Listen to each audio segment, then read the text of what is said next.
temático, e falando sobre temas relacionados à pandemia de uma forma mais aberta e multidisciplinar, né? Então, a gente tem pessoas falando... é uma disciplina que é oferecida para outros, não só no Instituto de Medicina Social, mas também no Departamento de Nutrição, da UERJ e outras. É uma disciplina universal da graduação também, eletiva. Então, os temas que a gente aborda aqui são temas muito abrangentes, e ela é coordenada pelos 3 departamentos do Instituto de Medicina Social. Então, ela é oferecida nos 3 departamentos, e os professores que dão aula são a Anete Treiman, o Francisco Ortega, o Mário Dalpós e o Eduardo Feinstein. A gente tem falado sobre temas... nessa edição, na aula que eu estou coordenando, eu resolvi pegar um tema que eu já tinha abordado em edições passadas, né, que é a saúde materno-infantil,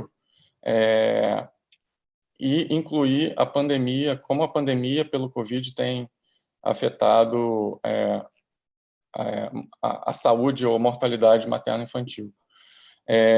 Esse é um tema que tem suscitado muitas discussões e gerado muita preocupação mundial em relação à saúde materno-infantil, principalmente em países de baixa e média renda, porque essas são populações mais vulneráveis e que seriam mais suscetíveis a qualquer interrupção de acesso a sistemas de saúde ou interrupção a cadeias de produção, acesso a alimento, acesso à vacina, cobertura vacinal, que a gente tem visto que isso tem caído com a pandemia, e de experiências prévias, por exemplo, o surto do Ebola em 2014, 2016, o impacto que isso teve na mortalidade materna teve um impacto de 75% na mortalidade materna e uma redução de 30% de partos que ocorriam dentro do hospital.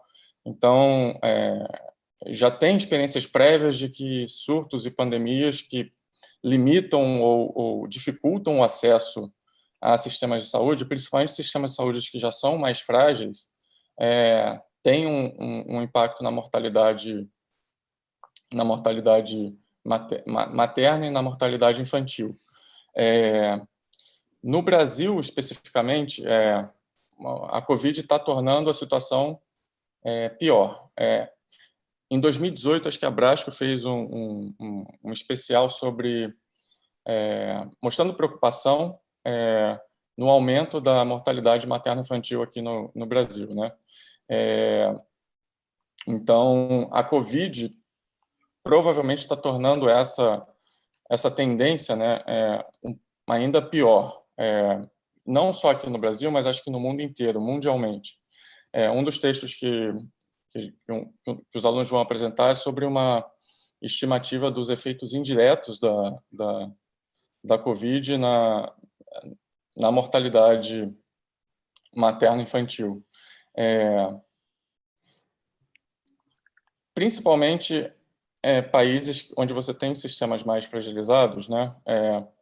E onde você possa ter também, por exemplo, escassez de vacinas já causadas pela pandemia, você vai encontrar um aumento na mortalidade infantil por várias questões, né?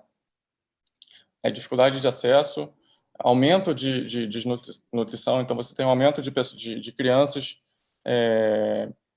que ficam desnutridas e, como consequência, tem baixa estatura e baixo peso.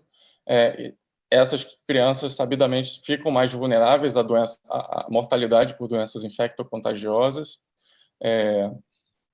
e oportunidades de campanhas de imunização, né, que estão sendo interrompidas, e profissionais de saúde que são desviados de maternidades para unidades de tratamento para a Covid. Você tem interrupções de acompanhamento pré-natal e acompanhamento no parto por profissionais treinados para isso. Então, existe uma série de mudanças que ocorrem com com a pandemia que vão repercutir na mortalidade materna e na mortalidade infantil.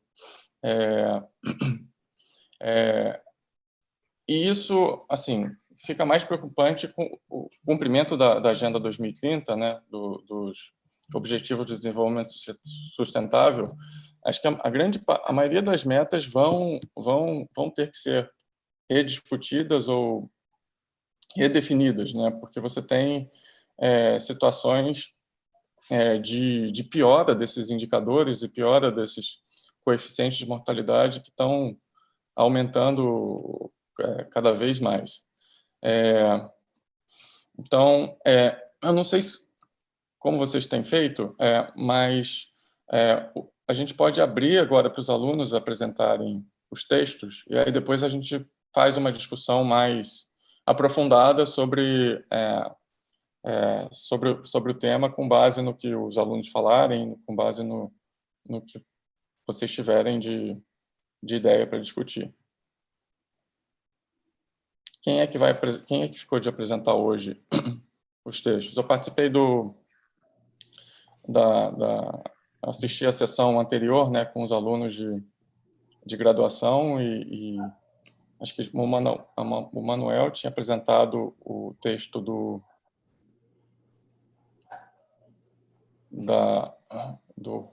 Robertson, e a Yara apresentou o comentário sobre esse texto.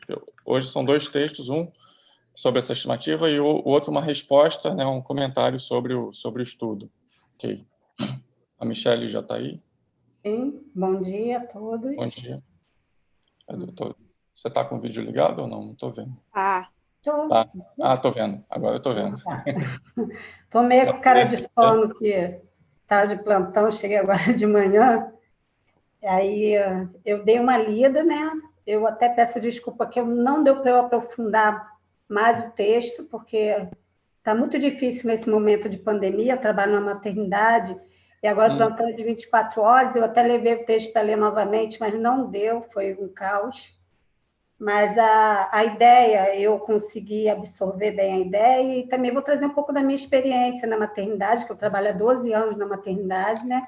Inclusive, meu tema de mestrado foi sobre arbovirose na gestação, foi na própria maternidade, e agora meu tema é Covid na gestante, na maternidade que eu trabalho. Então, eu posso trazer um pouco também da minha experiência, né? Ótimo. Em relação a isso. Michelle, se apresenta um minutinho, diz você qual é a sua profissão, o que você... Tá.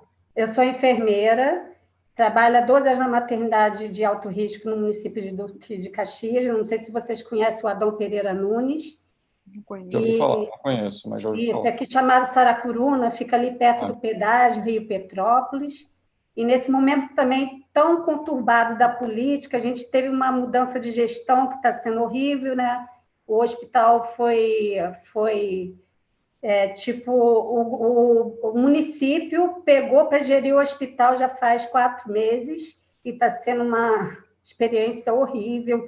Falta tudo, desde de coisas simples como lâmina lâmina de bisturi, até medicamentos, equipos de bomba, né? A minha experiência, que a gente trabalha muito com sulfato de magnésio, porque paciente, como é uma maternidade de alto risco, paciente com pré-eclâmpsia ou eclâmpsia, precisa usar o sulfato de magnésio, e não tinha equipo de bomba. Então, eu só tinha visto na literatura usar sulfato intramuscular. Até então, eu nunca tinha utilizado intramuscular, porque é pela bomba. Mas como não tinha equipe, a gente começou a administrar intramuscular nas pacientes do sulfato de magnésio a cada 4 horas. Então, está sendo uma experiência muito ruim nesse momento agora. E eu sou aluna do INE, né? Fiz o mestrado, acabei agora em setembro o mestrado, defendi e parti para o doutorado, que foi oferecido, né? Já que eu já estava ajudando nessa questão do Covid na maternidade desde março, pegando dados, né? E aí foi oferecido para eu entrar nesse projeto, eu aceitei e estamos aí. Todo, né? Nada. Esse texto ele fala sobre a estimativa dos efeitos indiretos da pandemia Covid-19 na mortalidade materna e infantil em países de baixa e média renda, e foi feita uma modelagem. Né? Eu não tenho muita experiência com modelagem, mas foi uma estimativa, né, de dados anteriores, até eu percebi que fala muito da questão do ebola, né, da experiência do ebola em 2014, do surto, que os efeitos indiretos causaram mais dano do que o efeito em si, né, do próprio surto. Né? E com isso foi feito essa estimativa em 3 momentos, né? Eles fizeram em um mês, né? Fizeram os dados, mas extrapolaram para 3 meses, 6 meses, 12 meses, e com isso cada vez mais o risco aumenta de morte materna infantil devido a acesso restrito, né? de atenção ao pré-natal, devido a medo, devido aos próprios profissionais mesmo reduzirem, né? O número do quadro de funcionários. Tem também a ver com a questão também da diminuição do número de profissionais que trabalham, né, nesse cenário, né, de materno-infantil. A questão também, eu anotei aqui, de suprimentos e equipamentos, demanda de serviço e acesso aos serviços de saúde. Isso pode gerar danos, né, tanto para a mãe quanto o bebê. Mas o que é aqui? Essa estimativa foi feita utilizando, né, um software, eu acho, da Fundação Bill Gates, que eu não sei se está certo, Vidas Salvas, né, que foi realizado em 118 países de baixa e média renda. E, com isso, esse estudo ele mostra muito essa questão da diminuição, né, do acesso e o risco de morte cada vez que a pandemia vai se mantendo, né? E tem a questão também do governo, né? O governo ele não estimular esse serviço essencial. A OMS pediu que não fosse, né, suspenso os acessos às gestantes, que é um dos grupos de risco, e também ao acesso ao pré-natal, mas o que a gente vê aqui nos países de baixa e média renda não é isso a realidade. As pessoas têm medo, sim, desconhecem realmente o que é a doença, não tem também um acompanhamento que poderia ser feito através de plataformas remotas, né, que a gente tem agora com essa pandemia, né, desenvolvido habilidades. Isso eu vejo agora no meu projeto, que eu dou meu telefone para as pacientes, a gente fala pelo WhatsApp, eu dou retorno, né, porque elas também têm dúvidas. Eu fiz o exame, como que eu faço para pegar? Eu volto na maternidade? Como que eu faço? Então, isso tudo gera esse medo, esse desconforto, e elas chegam mesmo sem pré-natal, né? E acaba, assim, chegando com pressão alta, acaba chegando com sífilis também, né? Esse texto não fala da sífilis, mas eu me assusto cada vez mais que estamos numa endemia e a gente não consegue diminuir esse número de casos de sífilis. Essa semana, um neném nasceu de 25 semanas, todo sequelado de sífilis congênita, o neném nasceu todo cheio de malformação, nasceu vivo, morreu, e a mãe não fez o pré-natal, uma menina de 18 anos, não sabia o que era sífilis. Então, esse acesso também à saúde, né, ao pré-natal, ele é fundamental e importante para evitar danos, né, para o parto, né, e durante a gestação, como evitar pressão alta, né, através do pré-natal você tem um acompanhamento, utiliza medicamentos, tratar sífilis, ganhar confiança, né, estimular o parto natural das pacientes, e com isso, cada vez mais o risco aumenta dessas pacientes, né? Deixa eu mais aqui. Então, é importante que o governo ele não restrinja, né, que tenha uma política pública voltada para esse grupo tão vulnerável que são esses pacientes, tanto as gestantes quanto as crianças menores de 5 anos, né? Devido à desnutrição também, o acesso a alimentos. a gente tem visto que o preço dos alimentos tem aumentado bastante, né? E o salário das pessoas, e muita gente também ficou sem trabalhar, né? Perdeu o trabalho, não tem renda fixa, isso tudo também gera o aumento, né, da morte materno e infantil. E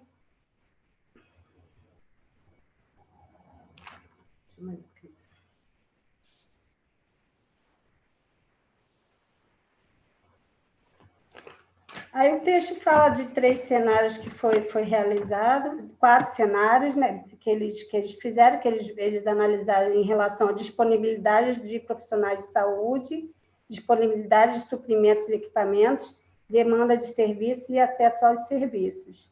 E esse período foi de 3, 6 e 12 meses. E o que eu tenho para dizer é que o governo, né, ele deveria olhar mais de perto esse grupo e não deixar, né, de dar assistência. Em relação assim a minha experiência na maternidade, as gestantes elas estão chegando mesmo com baixa qualidade do pré-natal, poucas consultas, né? A maioria, o máximo que faz são 4 consultas, o que é preconizado pelo Ministério da Saúde seriam de no mínimo 6 consultas. Tem a relação também das gestantes com sintomas de Covid, que aí acaba misturando todos, quem não tem, quem tem. E até mês passado, o hospital criou um fluxo, né, incentivado pelo governo estadual, de todas as pacientes agora que internarem ser feito o SWAB, tanto as assintomáticas quanto sintomáticas, para a gente ver como que está sendo esse ciclo, né, de infecção, que as pacientes ficam todas juntas, né, ali não tem divisão, e acaba uma infectando a outra, e não tem, né, restrição dessas outras pacientes, já que não tem sintoma, a gente não sabe quem está infectado ou não. Os profissionais de saúde também estão sendo infectados. No início foi março e abril, e agora voltou novamente.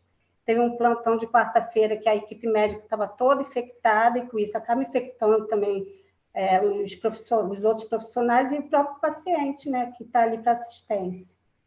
Então, está sendo muito assustador tudo isso. Na minha maternidade já ocorreu 4 óbitos maternos, inclusive tem uma paciente agora que morreu ontem com 26 anos, ela entrou com um quadro leve de falta de ar e um desconforto respiratório. No segundo dia, ela já voltou, foi para a sala amarela, e daí evoluiu para tubo, e ontem foi a óbito. Então, está sendo muito difícil, e fora a questão do acesso também, que como é uma maternidade de alto risco, deveria ter CTI separado para essas pacientes, mas como está misturando tudo, tanto pacientes que não é gestante, quanto gestantes, adultos, né, homens, mulheres, acabam não tendo vaga, às vezes, para essas pacientes irem para o CTI, serem intubadas, e acaba ficando num setor que não tem muita assistência, né, não tem muito recurso. E isso eu acho que pode ter contribuído até mesmo para ter levado à morte dessa paciente. Ótimo. Só uma pergunta por curiosidade. Você tem percebido uma diminuição da fornecimento de insumos e de Sim. medicamentos que pioraram com a pandemia, ou já era? Não, pioraram, mas aí tem a questão também dessa questão da gestão municipal. Mas piorou muito, assim, a gente está assustado com tudo isso, né? E também a questão também do número de pacientes que estão procurando a maternidade também diminuiu. Em média, antes da pandemia, eram 70 atendimentos por dia, agora está sendo em média 50 a 45 atendimentos. E é provável que a gente veja isso refletido no aumento de mortalidade neonatal, né? A mortalidade nos primeiros dias de vida, que refletem mais o cuidado durante a gravidez, o pré-natal, o cuidado pós-natal, e a mortalidade pós-neonatal refletem mais diminuição de renda, condições de vida, enfim, eu acho que os dois devem ser afetados em proporções, assim, já tinha nos últimos anos isso já estava piorando, né? Então é possível que essa queda se acentue ainda mais recente agora durante esse período, né? Por milhares de motivos, né? Não só os motivos que você comentou de diminuição de insumos, de medicamentos, pré-eclâmpsia, que é uma causa de mortalidade materna grave, né? O uso de medicamentos também para quem tem atonia uterina, né? Para você diminuir a hemorragia. A falta desses medicamentos, acho que nesse artigo ele comenta também, ele estima Sim, essa queda nesses insumos, né? Não só a queda na cobertura de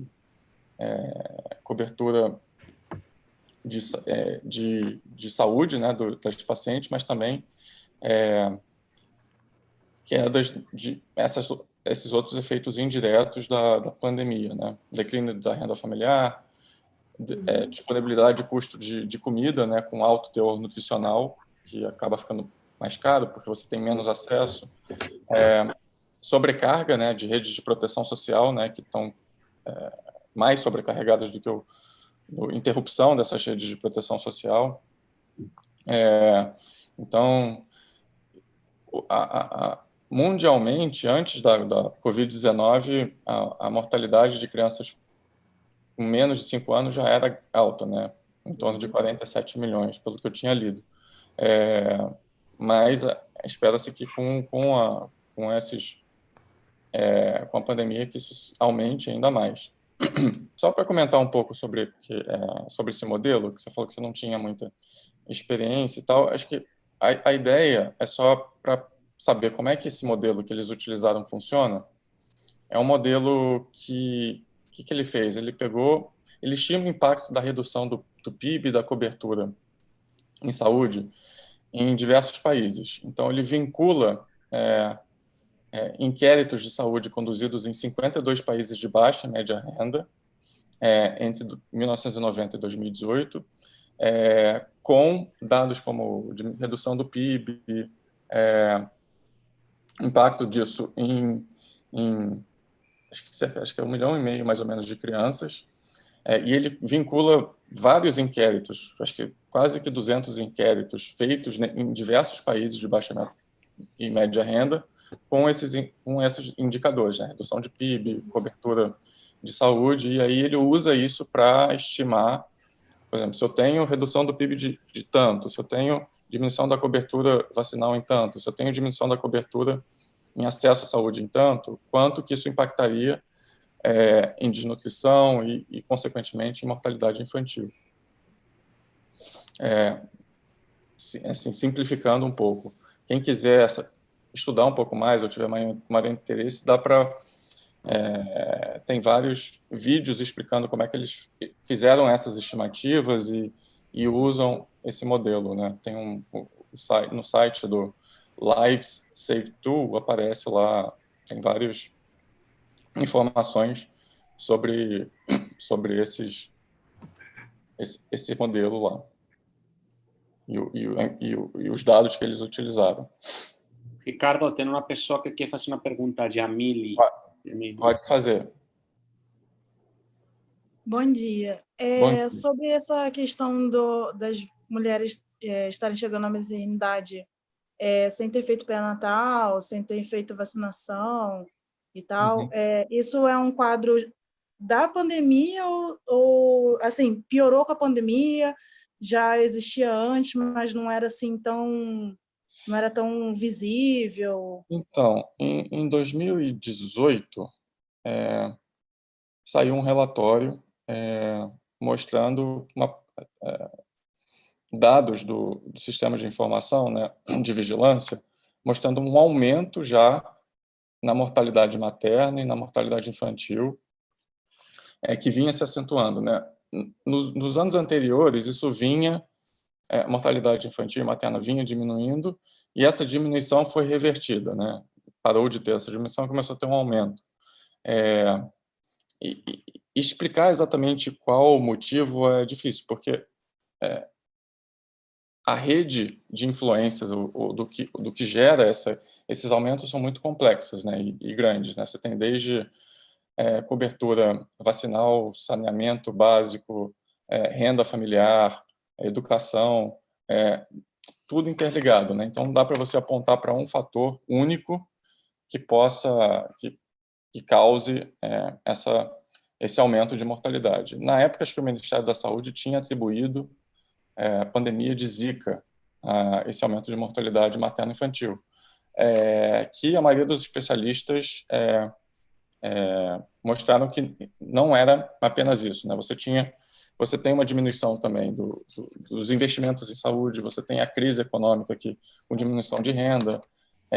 Então, são diversos outros fatores que causaram esse aumento e estavam investigando exatamente as causas, né? Você tinha aumento de mortalidade infantil por causas como diarreia.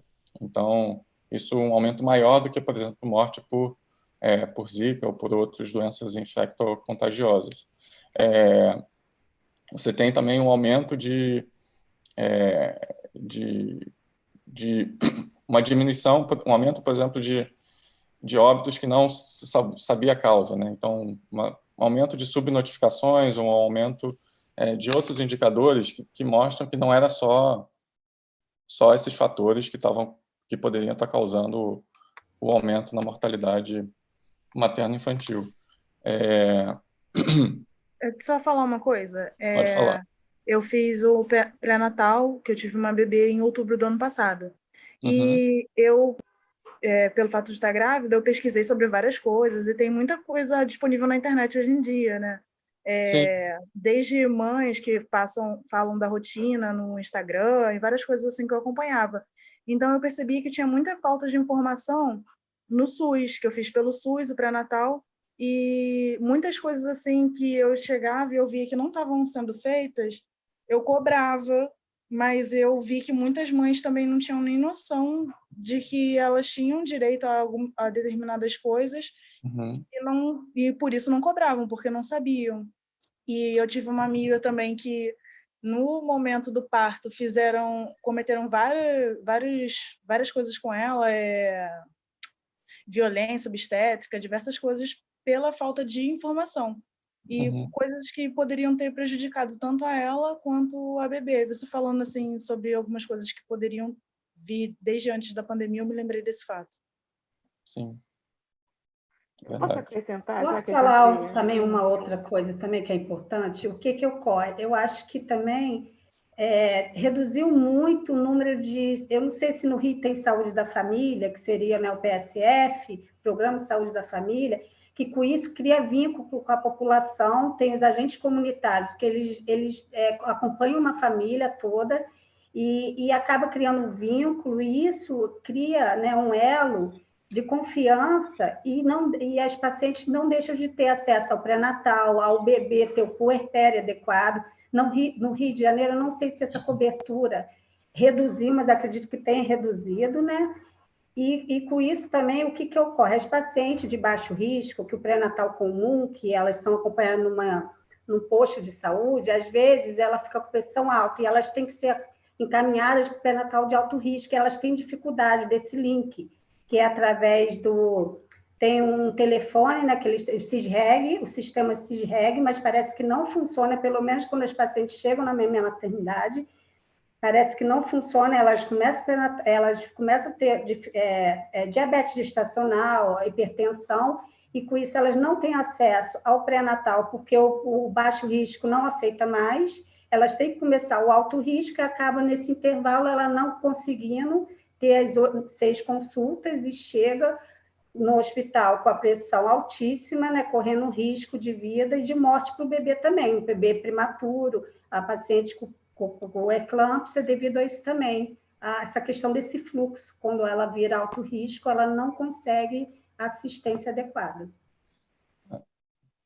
A Nete ia falar alguma coisa? Eu queria falar. Não, ia, porque aproveitando que a gente já interrompeu a sequência aí, porque tem a ver com o que você falou e também com o que a Michele falou. Da mesma forma que há essa projeção, esses modelos fizeram essa projeção, a mesma coisa acontece para a tuberculose, a OMS também projeta Ano passado, em 2019, morreram 1,2 milhões de pessoas por tuberculose, e eles projetam que até 2025, além das mortes que acontecem todo ano, ocorrerá mais 1,5 milhão de mortes por tuberculose. Isso, enfim, são 500 mil mortes a cada ano, não, 300 mil a cada ano, perdão, a mais, né, adicionais, além do que já morre.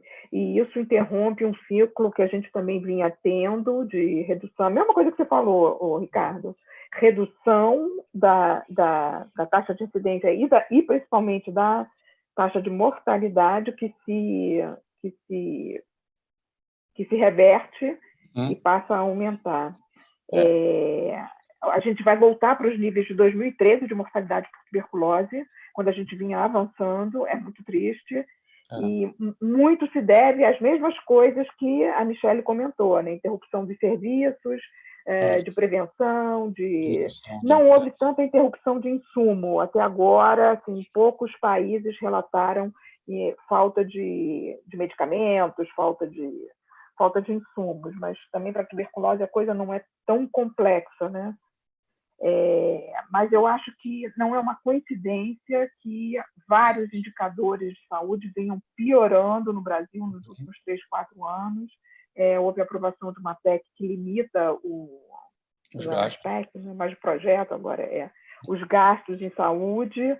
Houve um desmantelamento do SUS, claro, uma ausência de valorização da atenção primária, e a tuberculose foi a mesma coisa no Brasil. A gente já vinha vindo isso.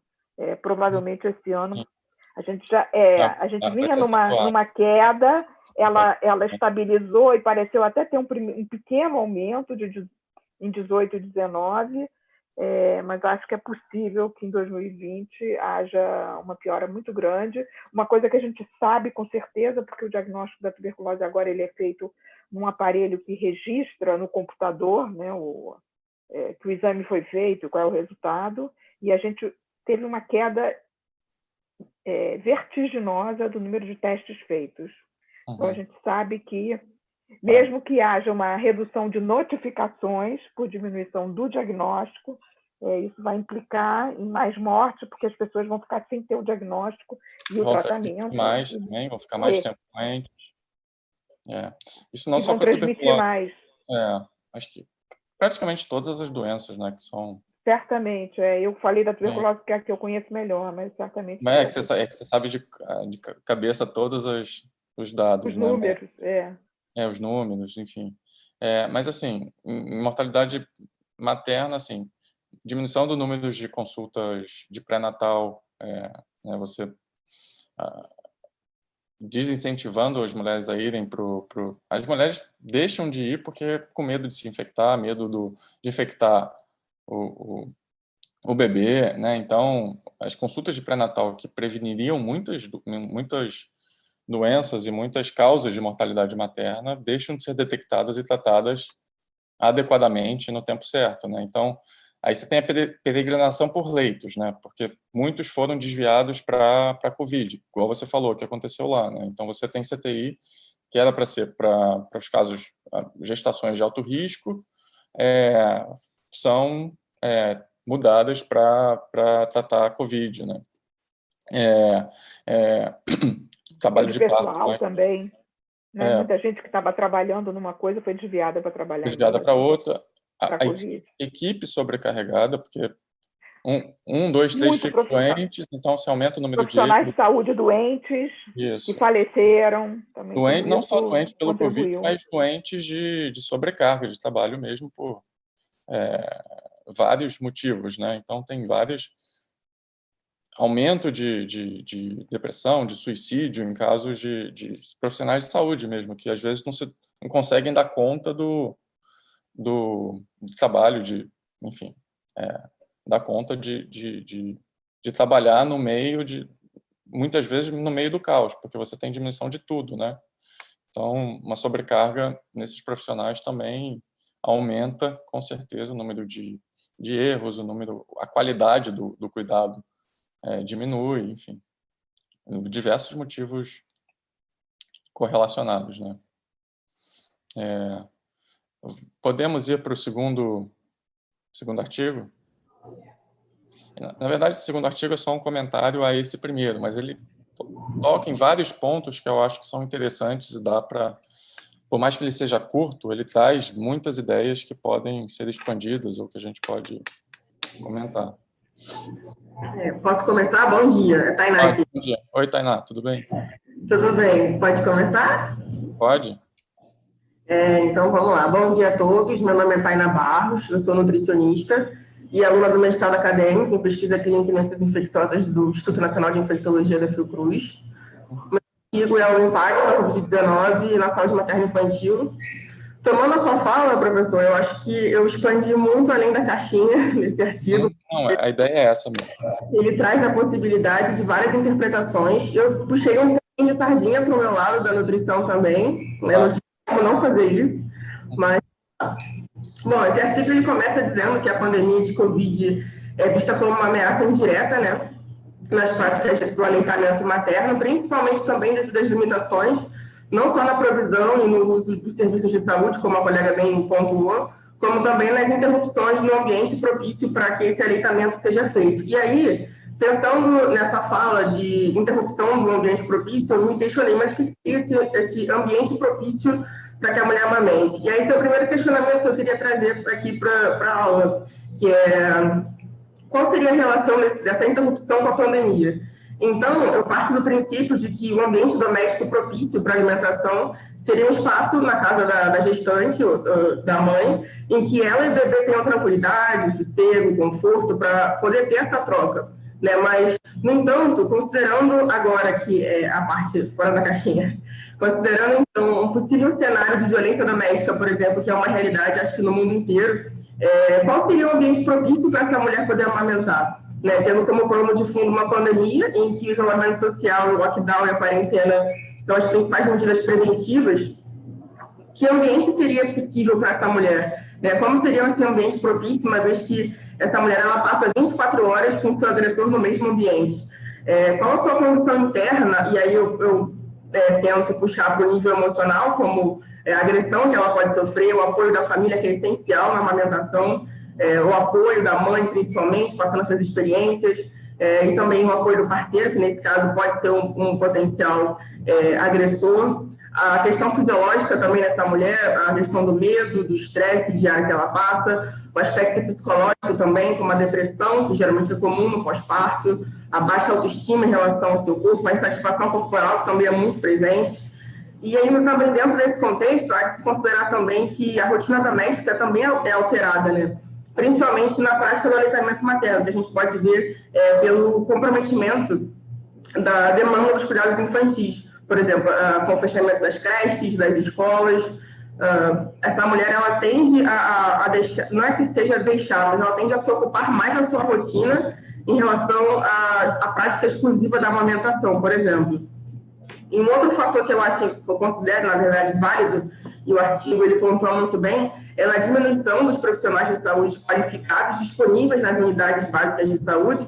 E aí a gente pode pensar também nos profissionais do grupo de risco, que foram afastados, a sobrecarga, como o senhor bem pontuou, as questões psicológicas desse profissional, seja por suicídio, seja por sobrecarga de trabalho, jornada dupla, e também aqueles profissionais que foram realocados também em hospitais de campanha, os que foram demitidos.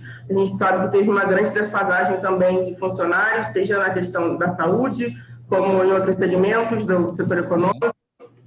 E a partir desse ponto, acho que a gente pode pensar também numa série de fatores que podem vir a interferir no aleitamento, como possível aumento da relutância dessas mulheres em usar o serviço de saúde, principalmente nos países, como o artigo fala, de baixa e média renda, que eu acho que o artigo também fala que pode levar também a uma cobertura baixa dos cuidados pré-natais, como a colega também pontuou, dos cuidados após o parto, e também o aconselhamento comunitário, como o Programa de Saúde da Família também, que tem esse vínculo com a comunidade, que é importante também para a saúde da lactação dessa gestante.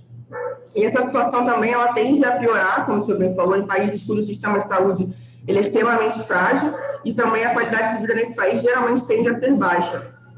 Pensando já no quadro da insegurança materna, a gente pode ver que muitos estudos na literatura, eles são voltados também para essa temática da saúde da mulher e da criança, e eles trazem essas discussões e falas também de instâncias problemáticas sobre os tabus do aleitamento materno e também que esse quadro ele pode se agravar em, por exemplo, situações de gravidez precoce. O artigo, acho que ele não chega a falar, pontuar essa gravidez precoce, onde grande parte das mães não tem o preparo para isso, né? Geralmente são adolescentes que não têm o menor preparo emocional, físico, dentre outros, para essa gestação. E um ponto-chave também que eu pude interpretar desse artigo é a desinformação versus a fonte alternativa de informação e a qualidade da informação. Aí entra aqueles fóruns online, os grupos, e aí a gente não sabe até que ponto essa informação que essa gestante está recebendo, considerando todo esse quadro de falta de acesso às unidades de saúde, até que ponto essas informações são verídicas. E a gente tem a desinformação a um nível alarmante na população. E aqui eu me questiono qual seria a provável prevalência do aleitamento materno, considerando todos esses fatores, né, de pandemia, de isolamento, de possível também agregando a violência doméstica. São vários fatores que podem colaborar, eu acredito que vão colaborar para alterar essa prevalência e que vai impactar diretamente também no nível, no crescimento, no desenvolvimento dessa criança e também na saúde da mulher. Aqui, agora, pensando nos diferentes reflexos dessa pandemia, a nível global, o artigo ele traz, a gente pode também compreender as interrupções de cuidados de saúde de rotina, né, e de que forma essa alteração vai afetar a população. Né? A gente pode pensar, talvez, no agravamento das doenças crônicas não transmissíveis, né, não só pensando no caso das gestantes, no aspecto nutricional, o artigo fala sobre a diminuição do acesso aos alimentos, e aí, puxando a sardinha para o meu lado, a gente tem um risco iminente de segurança alimentar e nutricional, né, que é definida por lei como acesso a todos, independente das condições, alimentos de qualidade, na quantidade suficiente. E a gente também pode pensar em possíveis agravos do estado nutricional, tanto da gestante, quanto do bebê, quanto de uma população em geral. E um próximo questionamento é como se comportam os grupos historicamente vulneráveis que a gente tem. Por exemplo, famílias de baixa renda, com doenças crônicas não transmissíveis, doenças infecciosas, os trabalhadores informais, as gestantes adolescentes, como elas vão se comportar mediante a diminuição do acesso aos alimentos, famílias tendo seus chefes, né, de casa sendo demitidos, a baixa renda, os trabalhadores informais também estão sendo, acho que a gente pode colocar eles na linha direta, né, que o declínio absurdo do salário, que já não é muita coisa, digamos assim. E também o artigo pontua sobre as famosas fake news, que sugerem que algumas unidades de saúde elas têm separado de forma errônea o bebê da sua mãe, com a justificativa de que o leite materno poderia transmitir, seria uma via de transmissão do SARS-CoV-2. E aí um prognóstico que o artigo traz seria no provável declínio, o início precoce da amamentação após o nascimento, perdendo também a primeira vacina natural, que seria o colostro, e também a amamentação exclusiva. E aí, o que a gente pode esperar nos países de baixa e média renda? A gente pode ver, possivelmente, o aumento da mortalidade infantil por desnutrição? Uma possibilidade. O aumento por doenças infecto-contagiosas? Também é uma possibilidade. E já é uma realidade clara, principalmente nos países da África, que é uma área que eu estudo bastante, porque eu tenho um projeto, faço parte de um projeto na Angola. E quais as possíveis deficiências que esse bebê pode desenvolver ao longo da sua vida e ao longo também da vida dessa mãe, né, pela falta da amamentação. Finalizando, o artigo também levanta a problemática de que alguns determinantes da amamentação eles podem ter outros interesses e também eles podem ser afetados positivamente, por exemplo, em interesses sociais, econômicos e corporativos do sistema de saúde, e que essa decisão de amamentar ela pode ser afetada por esses fatores. O artigo também, no seu final, ele destaca a necessidade de apoiarmos, né, o governo de apoiar, como a colega pontuou também, para a promoção do aleitamento materno, de acordo com a convocação do Coletivo Global de Amamentação, da IFBAN, se eu não me engano, se eu estiver errado, alguém me corrija, durante a Covid-19. E também o artigo estimula que novas pesquisas sejam feitas, buscando avaliar, investigar e mensurar os impactos diretos na amamentação, principalmente na mortalidade infantil, na mortalidade neonatal, na mortalidade materna, considerando todas essas repercussões da Covid-19. E eu acabo aqui. Muito bom. Voltando, assim, você terminou falando das práticas, né, de aleitamento materno, de possíveis causas da sua diminuição, fake news falando da transmissão pelo leite materno, isso possivelmente beneficiaria, né, substitutos, né, de leite materno. Saiu um relatório em maio da OMS, da Unicef, sobre como os países no mundo estão falhando em impedir o que eles chamam de comercialização prejudicial de substitutos de leite materno, né? Então, no Equador, por exemplo, 20% das mães tinham participado de algum evento patrocinado pela indústria de substitutos de leite materno logo no início, né? Ao invés de participarem de treinamentos e palestras falando da importância do aleitamento materno exclusivo para a saúde do bebê, né? Para a saúde da criança. Então, os benefícios do aleitamento exclusivo no primeiro ano de vida já foram demonstrados, e tem até um pesquisador famoso lá de Pelotas, né, o César Victor, né, que foi um dos primeiros a demonstrar os benefícios do aleitamento materno exclusivo na mortalidade infantil. Assim, o medo das mães de amamentarem durante o Covid para não transmitir para o bebê, ou por estar por contato próximo mesmo, ou pela transmissão pelo leite, também isso com certeza se aproveitam disso, né, desse medo para você fazer o marketing mais agressivo e mais de substitutos de leite, né, que não são necessariamente o melhor, mais seguro para o bebê, né, apesar do risco, mesmo considerando o risco de infecção pelo Covid, ainda é mais seguro você fazer o aleitamento exclusivo.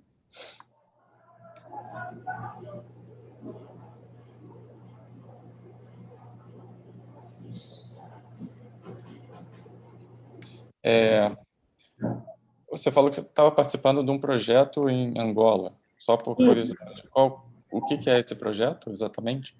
É uma cooperação bilateral entre a minha antiga faculdade e a faculdade SPEL, na Angola, onde a gente vai auxiliar na questão técnica e também na questão prática de nutrição infantil. A gente vai trabalhar possivelmente no hospital em Angola com nutrição infantil, e a gente está trabalhando nesse ponto, né? A gente ainda está com uma certa dificuldade pela pandemia. Iríamos para lá agora, mas aí, como eu acabei entrando no mestrado agora na chamada emergencial de Covid, acabou que eu não vou poder ir, só daqui a 2 anos. Mas aí a gente está acompanhado por professores também da minha instituição, alguns professores também da UERJ fazem parte. Então, é nessa temática de nutrição infantil e amamentação. E amamentação também, né? Sim, os dois. Isso. Eu elaborou um banco de leite, né, lá. A gente está bem animado em relação a isso, ao banco de leite de lá. De lá, Algum aluno comentou na sessão anterior que ela sempre recebia pedidos, né? Sempre recebe pedidos de que o banco de leite está precisando de doações, enfim, que essa escassez, né, de leite, de bancos de leite em falta, tem aumentado acho que não só no Rio, mas no Brasil inteiro, né? Mesmo os profissionais de saúde se esforçando para irem na casa dos doadores, para recolherem leite materno, isso tem diminuído, acho que não só no Rio de Janeiro, provavelmente em todos os lugares, né? E seria interessante ver quedas na prevalência de aleitamento materno exclusivo antes e depois, durante a pandemia, né? Eu não sei de nenhum, também não busquei, mas nenhum estudo que mostrando essa queda, né? Não sei nem se tem se alguém tem essa informação, se alguém sabe se teve uma queda acentuada ou desse tipo da amamentação. O que fica claro que eles chamam de ambiente propício para o aleitamento materno, né? Então, as mães que estão assumindo outros trabalhos, né? Porque os filhos não podem ir para a creche, não podem ir para a escola, então tem que cuidar, acabam assumindo mais tarefas do que o usual, e aí sobrando menos tempo para essas atividades e enfim, você não tem acesso a treinamento adequado ou instruções, né, de como o que fazer. Grupos, né, que antigamente tiravam o medo da mãe, orientavam sobre a maneira correta, tiravam um pouco as dúvidas, né, que elas tinham no Grupos de início. suporte, né? Grupos de apoio, muitos. Tem algumas iniciativas acho que na Paraíba e no Rio Grande do Sul, de fazerem esses tipos de grupos de forma virtual, com telemedicina. Então, eu vi, na Paraíba teve acho que a Altamira Reichert, ela é uma enfermeira que ela coordenou um projeto de assistência materna pós-natal à distância, né, que parece que foi bem sucedido e que, enfim, que teve bastante sucesso. E acho que teve outros parecidos também no Rio Grande do Sul, que fizeram esses grupos que normalmente você tinha, que se formavam, hoje em dia tá, às vezes, até mais fácil de formar alguns grupos. Obviamente, isso para quem tem acesso, né? Tem acesso à internet, E, obviamente, as pessoas mais vulneráveis, as que têm menos acesso a comida comida de qualidade, né? Como é que chama? Grupos de apoio continuam sem ter e continuam sem acesso. Essas pessoas mais vulneráveis, acho que acabam sendo sempre as mais afetadas por essas interrupções ou por essas mudanças, né? Além de serem mais suscetíveis a informações falsas, enfim. Tudo isso. Alguém quer fazer algum comentário ou fazer alguma pergunta sobre o texto, sobre o tema em geral, ou fazer algum...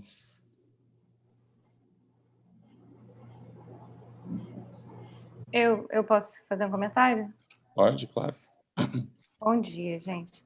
Meu comentário é mais sobre o tema em geral mesmo, assim, do que foi falado antes e que foi falado agora.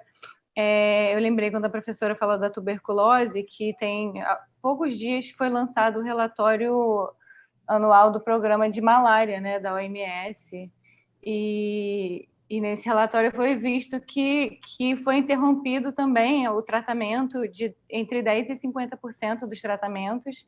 Então, o Tedros, o diretor-geral da OMS, até falou, né, que na verdade, na África ia morrer mais gente de malária do que de Covid, por causa dessa interrupção nos tratamentos. Eu só lembrei quando ela falou, né, de tuberculose. E isso também está acontecendo com diversas outras doenças, como a gente viu também. Tá uma grande preocupação com os tratamentos de HIV, enfim. E aí, sobre a questão da saúde sexual e reprodutiva, eu estava pensando, hoje está acontecendo a reunião dos ministros de saúde do Mercosul. E uma das propostas de resolução deles era uma sobre saúde sexual e reprodutiva, enfim, o impacto da Covid no acesso, né? Só que essa resolução não passou. Assim, antes da reunião dos ministros, tem uma reunião das autoridades, né? Normalmente os coordenadores das assessorias internacionais dos ministérios, que revisam todas as propostas, enfim, para chegar na reunião de ministros tudo já pronto, né? E essa resolução, obviamente, não passou. A gente sabe que o Brasil tem essa ordem clara do Itamaraty, né, de não aprovar nada que seja sobre saúde sexual e reprodutiva, e nem, enfim, nada que tenha esse nome, né, no documento, não pode nem ter o termo.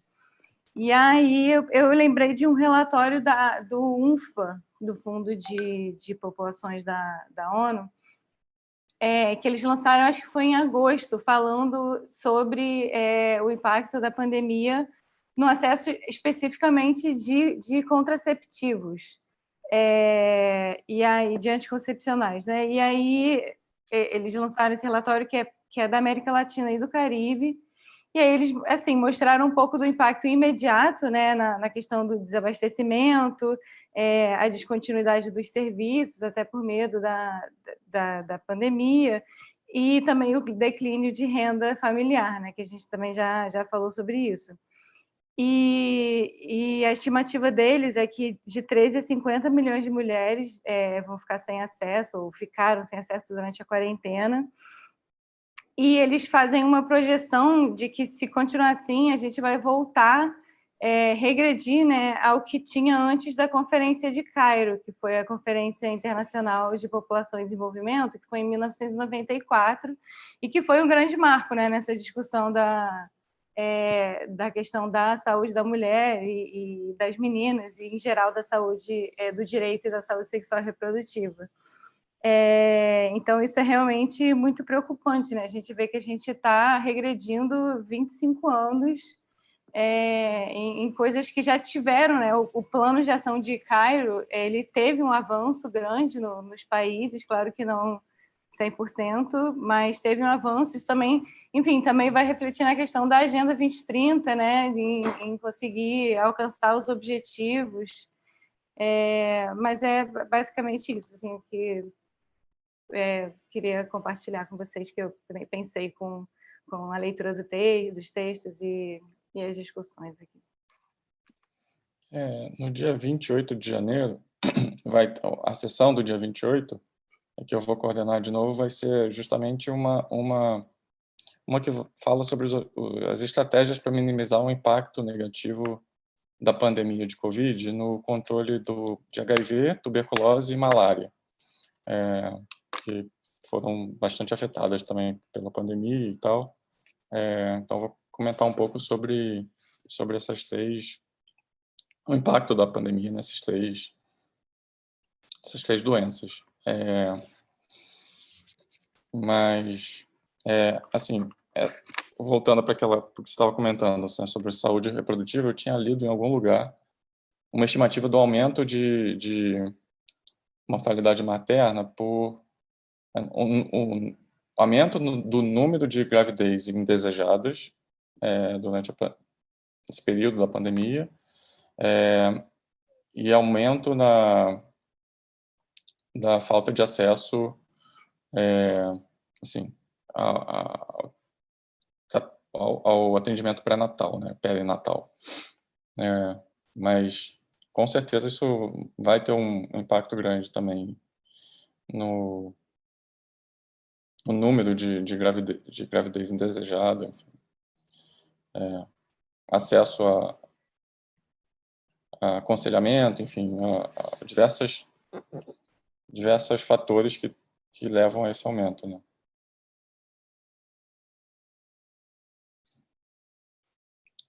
Natália, quer falar alguma coisa? Oi. Oi, tudo bom? Queria fazer... Tudo bem. Queria tentar fazer 2 comentários, se a minha internet permitir. Tá muito lento aqui hoje, gente. Toda hora vocês param assim, ficam em câmera lenta. Dá até um mal-estar.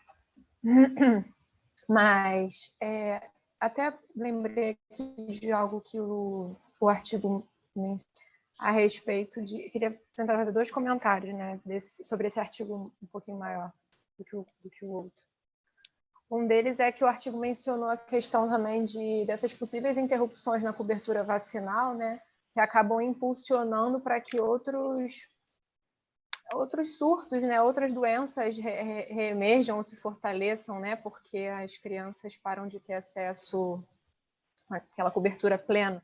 Deveria ter essas primeiras vacinas, né, com menor idade, então sarampo e outras doenças, né? Então, essas pequenas interrupções na cobertura podem impulsionar essa questão, e que é uma partezinha aqui pequena do artigo que fala isso. E a outra, como quem foi? A companheira Tainá mencionou na apresentação dela, também fiquei me perguntando em relação ao que seria esse ambiente esse ambiente não propício, né, para amamentação, as colocações foram muito pertinentes mesmo, porque ficou uma interrogação, né? Porque eu acho que o artigo ele coloca como se a mulher ela tivesse outros afazeres em casa, de fato tem, né? Mas também como se tivesse outras crianças em casa, né? Então não conseguisse dar atenção plena àquela criança recém-nascida, também de fato pode ocorrer. Mas pensando por outro lado, como a Tainá comentou, se não tiver outras crianças, pode ter um parceiro que atrapalha esse cenário de amamentação, né? E aí eu fiquei pensando também que com a pandemia e com esse medo relacionado a não só sair de casa, como de ir até o sistema de saúde, também diminui a informação de manejo adequado, né? E de ordenha, né? E de amamentação, né? E pensando em termos de amamentação exclusiva, aquela mãe, para poder alimentar o recém-nascido, fica em defasagem de informação, justamente porque não vai procurar o serviço, alguém que ensine ela, né? Tem muitas mães que têm dificuldade com a questão de amamentação de mães de primeira viagem, né? Ou até não, pode ser de segunda viagem também, que está com dificuldade de estabelecer o vínculo com aquela criança, enfim, e não vai até o sistema de saúde para poder sanar dúvidas e isso dificulta ainda mais a amamentação, né? Que é tão importante nesses 6 primeiros meses, até os 2 anos, enfim. Acho que é isso, 2 comentários que eu queria fazer. Alguém mais? Eu queria falar uma coisa mais, assim, um pouco mais geral, não é? Eu acho que a gente está focando muito em questões também muito pontuais, que é super importante, não? Ou seja, como que afeta em questões, sei, amamentação, etc. Mas eu acho que, voltando um pouco à questão mais geral da pandemia e tudo isso, como ver isso num marco mais, que não é mais macro, mais geral, que não é só o da saúde agora materno-infantil, por exemplo, você vai falar de como que isso impacta depois em tratamento de HIV, tuberculose, etc. Foi o dia da HIV há pouco tempo e uma das coisas que se falaram impressionantes, sobretudo em países de renda mais baixa, a quantidade de pessoas que estão deixando de receber tratamento de HIV ou novos diagnósticos, etc., em relação a isso. E também em países de renda média e alta, países europeus, por exemplo, pacientes que reclamavam de que antes iam no médico, tinham uma consulta, e agora os caras simplesmente recebiam o tratamento pelo correio, não é? Como que isso era uma coisa que também era importante, porque eu acho que existe uma tensão em todo isso, que por um lado é um ênfase. E isso é interessante porque quando a gente examina a história da Covid, não? É muito diferente a situação no início do que agora, é muito diferente, por exemplo, a situação a própria população europeia, os próprios políticos europeus que no início eram muito mais por lockdowns mais radicais, a população aceitando, batendo palma não é? Nas sacadas, agora não, agora quase nenhum país fez um lockdown radical, eles viram que eles discordaram por motivos, sobretudo, da pressão econômica, não é? E, ao mesmo tempo, as pessoas estão cada vez mais difíceis de aceitar, manifestações e tal. Ou seja, teve uma mudança de tudo, não? Do que a gente sabe da pandemia, da posição, inclusive, de políticos mais moderados, não só os políticos mais populistas, como aqui no Brasil, nos Estados Unidos, o papel da própria cidadania, etc., mas, de alguma maneira, a discussão continua sendo uma discussão, eu acharia, tecnocrática e biomédica demais. Claro, tem que ser biomédica, estamos falando de uma pandemia, entendeu? Mas, por exemplo, todo agora voltado a todo nada das vacinas, etc., esquecendo que, obviamente, as vacinas que se vão, por exemplo, aprovar para uso emergencial, e aí estão as pessoas falando da relação custo-benefício, não é? Você aprova uma vacina pode ser menos eficaz, mas se com isso você salva X vidas, vale a pena. Deve ter aí até algoritmos para calcular isso. Esquecem que com isso aumenta os movimentos anti-vacina nos diferentes países, que depois não vão se querer vacinar de nada se as vacinas não têm a eficácia prometida, não é? Mas, de alguma maneira, se esquece que mais importante que isso são essas questões as pessoas, o custo, a carga não é, de morbidade e mortalidade relacionado, por exemplo, à saúde materno-infantil, nesse caso, relacionado às outras coisas. O custo para o sistema de saúde e do tratamento do que eles chamam em inglês long COVID, não? As pessoas que vão continuar com sequelas da COVID e possivelmente para o resto das vidas, como que isso vai, entendeu? E que isso chama muito mais para fortalecer o sistema de saúde, fortalecer a atenção primária, etc.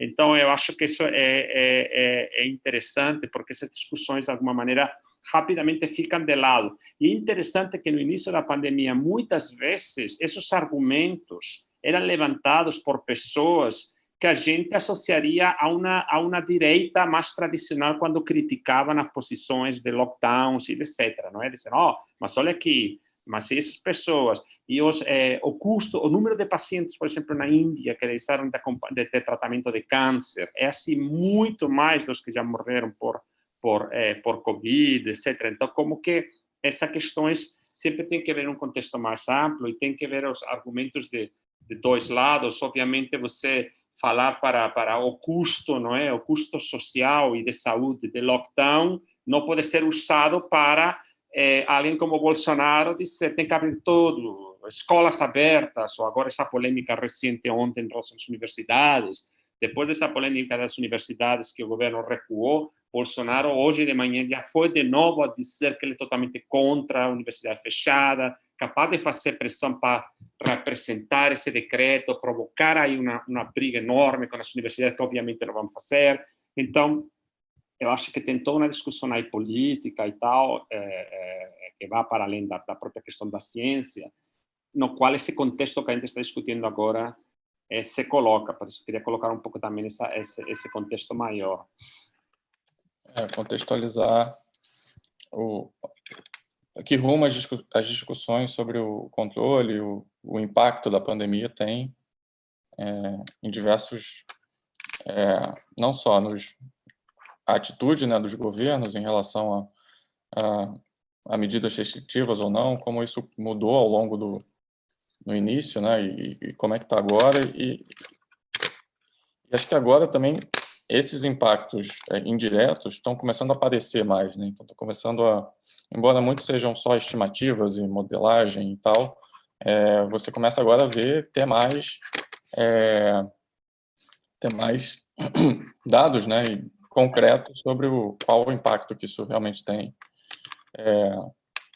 E é complexo, porque ao mesmo tempo você tem, por exemplo, o ministro da Saúde dizendo ontem que ele era contra lockdowns, entendeu? Ao mesmo tempo você tem uma atitude da OMS, a maioria dos governos, vendo que o impacto de todas essas questões é enorme, muito mais, e, pelo tanto, exige umas medidas menos one size fits all, não? mais assim, caso a caso, etc., mas, ao mesmo tempo, você tem esses caras do outro lado dizendo isso, não é? Você tem, por exemplo, resultaria absurdo, a gente poderia pensar, se Bolsonaro quer abrir tudo, por que ele não é mais a favor de vacinas, não é? Olha, Boris Johnson disse que é uma maravilha, um milagre, que o Reino Unido vai começar a vacinar a semana que vem, um cara populista, não é? Então, porque, em teoria, seria absurdo, dentro da própria lógica, pode ser, porra, se Bolsonaro começar a vacinar logo, com isso já poderia abrir a economia logo, tudo o que ele quer, não é? Mas, ao mesmo tempo, tem a pressão da ala ideológica, que é aquele movimento anti-vacina. E o cara te sai na televisão ontem de novo dizendo, mas vacina, se depois tem efeitos colaterais, hoje na entrevista, não reclamem,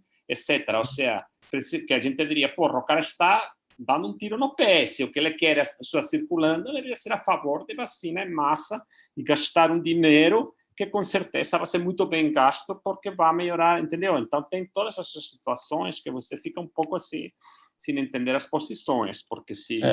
São posições muitas vezes contraditórias, né, e difíceis de compreender. Acho que essa pandemia mostrou que a ignorância de muita gente, ou até mesmo de especialistas sobre como fazer, o que fazer, enfim, embora tenha mostrado também maneiras novas mostrando maneiras novas e inovadoras de lidar com a situação, isso mostrou também muitas fragilidades que às vezes estavam meio encobertas e agora ficaram mais expostas e mais visíveis, né?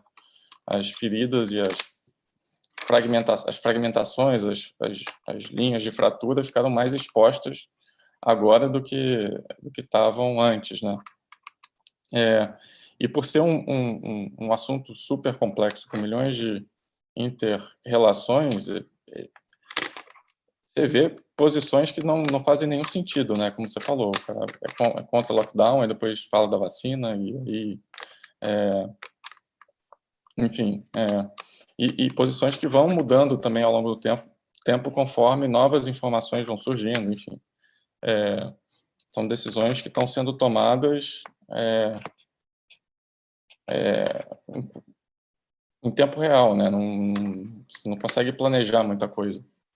Mas que ao mesmo tempo tem acho que aquela virologista da FRJ, não sei se foi Natália Pasternak, uma dessas pessoas que viu no dia deste na Folha de São Paulo, dizendo que, veja bem, isso significa que assim é como a ciência avança, o conhecimento avança, tem posições antigas, são revistas, etc. Isso é o avanço do conhecimento científico. Faz parte. Os caras usam isso para deslegitimar a ciência. Sim. Os caras não sabem, hora diz isso, hora diz outro, entendeu? Esse é o argumento desse povo no Brasil e fora. O senso comum, né? Exatamente. Entendeu? Então, é muito complicado. Você precisaria um pouco na aula no método científico, não é? É uma incompreensão sobre o que é a ciência, né? E assim, quando surge um dado novo que legitima a posição a sua posição tal, você é aceito. Quando surge um dado novo que vai contra a posição, é ignorado ou não, isso aí não faz muito sentido, né? Você escolhe, né? Você seleciona aquilo que é mais favorável à sua posição, enfim. Isso tem acontecido, acho que tem acontecido desde o início da pandemia, né? Tem várias pessoas no chat que estão querendo falar. Luana, não sei se já falou, e depois Cleiton. Tá. Já falei. Luana, então Cleiton. Bom dia, pessoal. Oi, bom dia. Rápido, desculpa pelo atraso. Eu acho que a discussão é muito pertinente. Fala mais alto, por favor, Cleiton. Desculpa, estou sem o fone. Está dando para ouvir agora? Agora, melhor. Obrigado. Cheguei um pouco atrasado, desculpa, mas assim, colocar aqui dentro desse debate entre medicina, enfim, saúde, acho que a questão política, de fato, é essencial, como o professor Ortega colocou, e acho que uma das questões que para a gente é bem pertinente estar pensando também que algumas pessoas estão colocando a vacina como uma panaceia, né? Que de fato é importante, mas eu recordo um artigo que foi nos enviado, não sei se comentaram, pela revista Exame, né? Brasil é um dos países menos preparados para a chegada de uma vacina. Foi indicação de uma professora, da professora que foi enviada para o nosso e-mail, que reflete um pouco sobre essa situação. Em cima disso, refletir também sobre as movimentações políticas que foram realizadas antes, né, da pandemia, como, por exemplo, a aprovação do programa Previne Brasil, que muda e modifica toda a lógica de financiamento da atenção básica à saúde. E isso, com certeza, é um impacto muito grande, de forma negativa, para, inclusive, estar materializando as políticas de aleitamento materno, etc. E, enfim, o Mandetta, até antes de entrar, na verdade, quando estava iniciando o cargo como Ministério da Saúde, ele até colocava falas como que o SUS não é para todos, né, indo contra um dos princípios básicos do Sistema Único de Saúde, mesmo que depois ele tenha, enfim, tenha mudado de curso e tenha, inclusive, lançado um livro, né, recente, acho que vocês tiveram acesso, que você está dando para ver aí, Pandemia, um paciente chamado Brasil, onde ele vai, enfim, os bastidores da luta contra o coronavírus, né, que remete um pouco a essa esfera política do ponto de vista dos bastidores, onde ele vai relatar justamente esses conflitos ali entre essa esfera, enfim, da ala mais negacionista do governo e algumas proposições que ele estava querendo aprovar e que liga muito a um dos primeiros artigos que nós vimos aqui na disciplina, né? Sobre, enfim, uma sociologia da ignorância, ou esse não conhecimento também como produtor de materialidades. Era só isso, gente. Parabenizar os alunos pelas apresentações, Michele e Tainá, e aos demais também pela participação. Fico sempre muito encantada. Parabéns.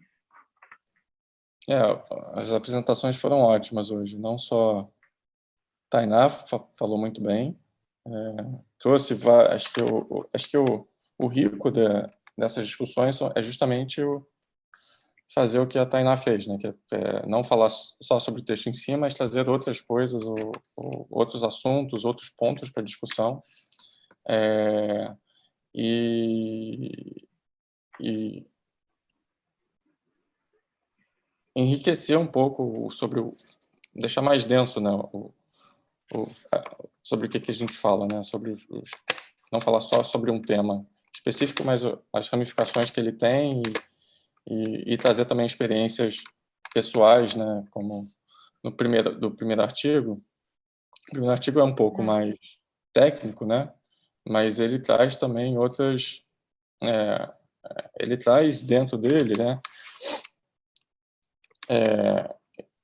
Quais situações estão acontecendo não só no campo da saúde materna e infantil, né?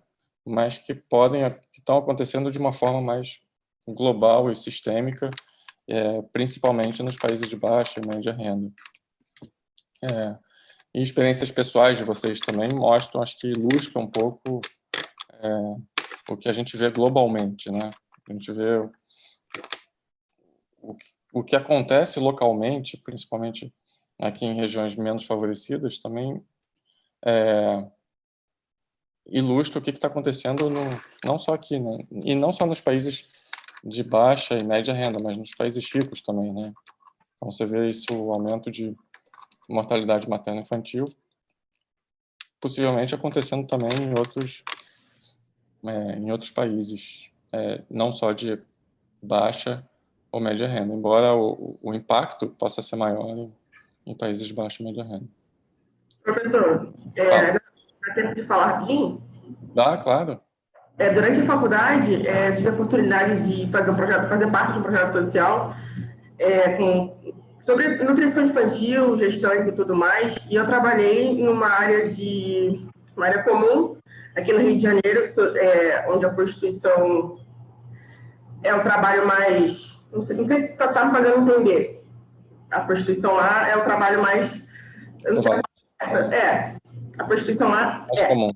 Isso, muito comum. Então, eu pude ter um contato direto com as gestantes, que muitas delas tinham doenças infecciosas, principalmente a questão do HIV, da AIDS, e ver a mortalidade infantil e maternal lá é algo absurdo, né? Que ali você consegue mensurar ali naquela população de que forma que a Covid também impacta lá, na questão também da vacina, a questão da Covid, e a questão também dos artigos que a gente discutiu hoje, que eu acho que é impressionante como aquela população é esquecida.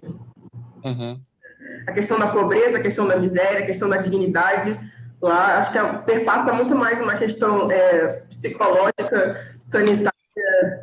Eu não sei, sinceramente não sei. Mas eu acho que é um ponto muito importante também de ser estudado, né? E eu tive contato com as crianças de 5 anos, e elas chegarem para você e pedir: tia, me dá um copo de leite, me dá um biscoito, e você ser um acadêmico de nutrição na época que eu estava me formando ainda, você fica meio que impactado, né? Além da conta com aquela situação. Eu acho que esses de hoje eles colaboram muito também com possíveis pesquisas que podem ser feitas também com essa população. Não colocando elas como para o mundo ver a situação degradável que elas vivem, mas uma questão de talvez uma ajuda humanitária também seria legal a gente pontuar. E aí, compartilhar com vocês também. Se alguém tiver alguma dúvida também pode entrar em contato com um de nós ou com os monitores, né, que estão auxiliando na disciplina também. Acho que é isso, a gente pode ficar por aqui. A próxima sessão vai ser sobre vacinas com a NET, né? Tá na moda.